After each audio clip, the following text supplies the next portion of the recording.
Selamat siang, seputar info kembali hadir di sela-sela aktivitas Anda bersama saya Dipa Resmi Gumilar dan saya Wiji Novianti yang akan memberikan berita-berita terbaru dan teraktual bersama kami di Liputan 4 TV 3 November 2022.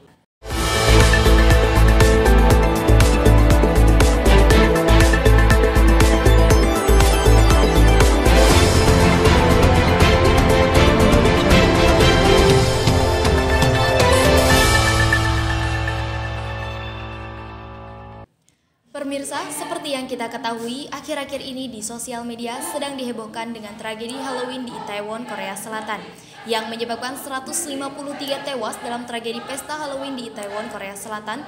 Jumlah tersebut dapat bertambah karena saat ini 37 orang menderita luka serius dan pesta yang berakhir maut tersebut terjadi dalam semalam di mana para korban terjebak di gang sempit. Terjepit dan tidak bisa bernapas, hal itu terjadi ketika ribuan orang berdesakan di kawasan Korea Selatan untuk menyaksikan dan mengikuti pesta Halloween. Para perempuan yang badannya lebih pendek daripada laki-laki kesulitan bernafas.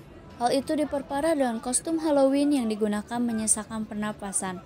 Karenanya korban tewas mayoritas adalah perempuan. Tercatat 97 perempuan tewas dari jumlah total korban tewas 153 orang. Polisi dan layanan darurat mencoba menyelamatkan orang yang terjepit di sebuah gang. Para medis di lokasi saat itu kewalahan hingga mengajarkan dengan cepat pertolongan pertama CPR pada warga sekitar untuk menolong para korban yang terlampau banyak. Warga pun dengan sigap mengikuti petunjuk dan mencoba melakukan pertolongan pertama kepada mereka yang rata-rata mengalami henti jantung. Sekitar 153 korban tewas, 103 lainnya terluka. Dari jumlah korban tewas tersebut, 20 diantaranya warga asing yang berasal dari Cina, Iran, Rusia, Prancis, Vietnam, Uzbekistan, Amerika Serikat, Pakistan, Norwegia, Kazakhstan, Sri Lanka, Taiwan, dan Austria. Dari 153 korban tewas itu, 141 diantaranya telah teridentifikasi dan keluarga masing-masing telah diberitahu. Mayoritas usia mereka 20 tahunan. Rumah sakit pun kebanjiran 300 pasien yang membutuhkan pertolongan CPR dan pertolongan pertama lainnya. Jumlah korban jiwa yang terlampau tersebut membuat kepala pemadam kebakaran di wilayah Yongsan gemetar saat mengumumkan jumlah korban. Ya, sekarang kami sudah terhubung dengan dua rekan kami yang akan menanyakan beberapa tanggapan warga Indonesia tentang tragedi yang menewaskan banyak korban di Itaewon, Korea Selatan. Kita sambungkan langsung kepada rekan kami Nike, dipersilahkan. Baik, terima kasih Wiji dan Dipa. Bersama saya Nike Rania. Saya dengan bersama salah satu guru yang mengetahui kejadian di Itaewon, Korea Selatan. Baik, menurut Bapak, bagaimana tanggapan Bapak tentang kejadian yang terjadi di Itaewon, Korea Selatan? Tanggapan saya soal kejadian tersebut agak prihatin ya bahasanya. Karena kan acara yang harusnya dilaksanakan dengan lancar, kemudian malah jadi bencana gitu bahasanya kan. Setelah sekian lama COVID, orang-orang kan mungkin kan antusiasnya jadi berlebihan. Nah, mungkin salah satu hal tersebut yang memang jadi dasar masalah yang ada di sana kan.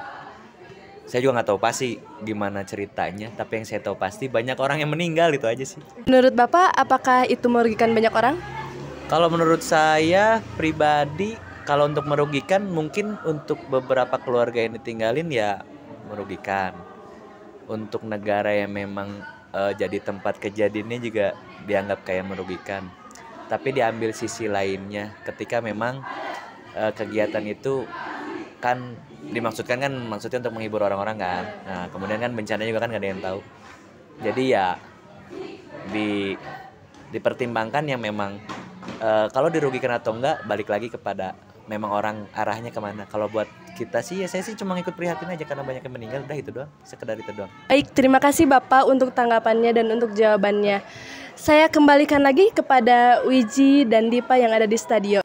Baik, terima kasih kepada rekan kami Nike. Selanjutnya kami akan menghubungkan kembali dengan rekan kami Ariel yang sudah terhubung untuk menanyakan beberapa tanggapan warga Indonesia kembali tentang tragedi yang menewaskan banyak korban di Itaewon, Korea Selatan. Baik, selamat sore, bersama saya Ariel. Di sini saya akan menanyakan kepada salah satu anak muda tentang kejadian di Itaewon, Korea Selatan. Di sini saya sudah bersama Aziz, salah satu anak muda yang cukup tahu tentang kejadian di Itaewon, Korea Selatan. Bagaimana tanggapan Anda tentang kejadian di Itaewon, Korea Selatan? Kejadian di Itaewon itu emang sangat mengerikan ya. Terus emang pada akhir-akhir ini, terutama di bulan Oktober, pada awal Oktober kita dijatuhi suatu kejadian yang sangat mengerikan, yaitu Kanjuruhan, di mana sudah mengorbankan lebih dari 100 jiwa. Dan di Itaewon juga sudah mengorbankan 150 jiwa dan lebih dari ratusan orang terluka ya. Terus selain itu ada oknum yang terlibat gitu ya. Tahu kan pasti oknum polisi gitu, yang di polisi di Kanjuruhan atau enggak di itu juga terlibat. Ya, udah segitu aja. Apakah itu merugikan banyak orang? Sangat ya, tapi mungkin buat Indonesia nggak terlalu merugikan, tapi pasti buat mereka merugikan, apalagi Itaewon salah satu tempat yang jadi pusatnya tempat nongkrong anak-anak di sana ya. Apa pesan Anda untuk para keluarga korban yang ditinggalkan? Mungkin pesannya dari saya untuk tabah saja, terus jaga keluarga Anda. Apalagi kalau mau kemana-mana gitu ya kan, apalagi kalau tiba-tiba dari transisi dari pandemi ke enggak gitu, mungkin aja bakal terjadi lonjakan besar pengunjung. Terima kasih atas tanggapannya. Selanjutnya saya akan kembalikan kepada rekan saya di studio. Terima kasih kepada rekan kami Ariel dan Nike yang sudah menanyakan beberapa tanggapan warga Indonesia terhadap tragedi di Itaewon, Korea Selatan. Insiden di Itaewon ini menjadi tragedi terburuk Korea Selatan sejak 2014, yaitu setelah tenggelamnya kapal Perisolo yang menewaskan 304 orang. Bagaimana tidak terjadi tragedi ketika manusia sebanyak itu masuk ke gang yang sesempit ini?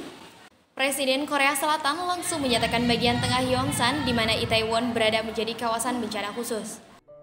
Dengan demikian, kawasan itu membutuhkan bantuan keuangan dan dukungan lain dari pemerintahan pusat.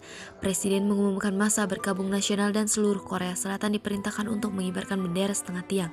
Masa berkabung ini berlangsung mulai hari Minggu hingga Sabtu depan 5 November. Dalam insiden ini, 2 warga Indonesia sempat dirawat di rumah sakit yang saat ini sudah dipulangkan dan kondisi kesehatan mereka membaik meski kejiwaan mereka masih keguncang. Informasi tadi mengakhiri perjumpaan kita di Liputan 4 TV hari ini. Saya Dipa Resmi Gumilar Dan saya Wijinovianti, mewakili seluruh kerabat kerja pamit undur diri. Selamat siang, sampai jumpa.